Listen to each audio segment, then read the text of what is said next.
If you have lost your Amazon Fire TV remote, or you're just using your Fire TV as a display for other HDMI devices, then let me show you how to turn off or turn on your Amazon Fire TV without the TV remote, and also increase or decrease the volume or change TV channels.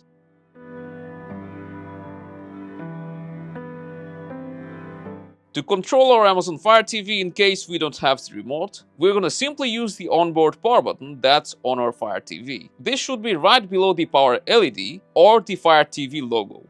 And when you have located it, you can press it once to turn your TV on, and if you press it when your TV is on, it will open a list from the side. You can short press the power button to move up and down on the list. And to select an option, you'll need to keep that option highlighted and wait for a few seconds.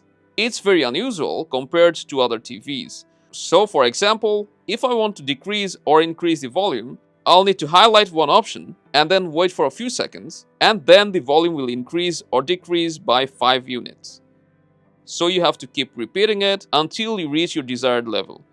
And if you highlight the input option, then it will open all the available HDMI and other input sources. To select one, just highlight it and wait again. And lastly, if you want to turn your TV off using the power button, then you can just hold down the power button without using the option. So it has all the basic features that you need to use your Fire TV as a monitor. But in case you want to fully control your TV, then you can watch our short video on how to turn any Android or iPhone as your Amazon Fire TV remote, which is even better than the TV remote. And that's how you can use your Amazon Fire TV without the TV remote. If this helped, you can let us know by dropping a like and subscribe for more.